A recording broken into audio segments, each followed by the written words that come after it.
Hello बच्चों, एक और इम्पॉर्टेंट क्वेश्चन बायोलॉजी का लेकर आई हूँ।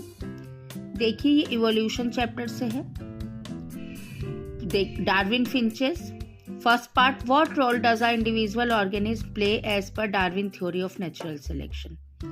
सो individual organism is the unit of natural selection. Second, how did Darwin explain the existence of different varieties of finches on Galapagos Island? और अगर ये क्वेश्चन ये भी पूछ लिया जाता है, अगर mention the specific geographical area where these are found, तो that one is the Galapagos Island. Okay, then how did Darwin explain the existence of different varieties of finches on that island? तो जब क्या हुआ, when Darwin visited Galapagos Island, many varieties of finches are be there. Darwin observed small differences in shape, size of beaks of these birds.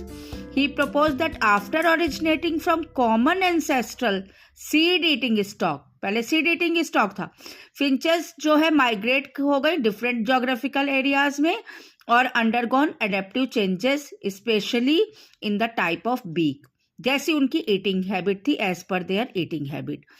तो ये evolution कैसा था? अगर evolution पूछा जाए, नेम द फिनोमिना, तो बता दीजिएगा एडेप्टिव रेडिएशन.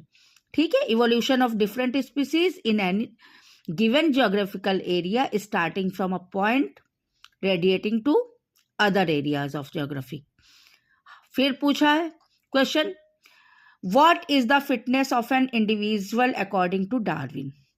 तो फिटनेस क्या है? The individual who has the ability to leave more progeny through reproduction can add maximum number of individual in the population. यही फिटनेस है. अगर पूछा, एक और क्वेश्चन बताती हूँ इससे, how did the Darwin visit the particular geographical area. आखिर यहाँ पर गैलापागोस आइलैंड में कैसे पहुंचा? तो वह है, he went on a sea voyage in his ship called HMS Beagle. Okay, तो ध्यान रखिएगा, इंपॉर्टेंट क्वेश्चन है, प्रिपेयर कर रहिएगा अच्छे से. Thank you. जरा कमेंट भी करिए, लाइक भी करिए, शेयर भी करिए. Thank you.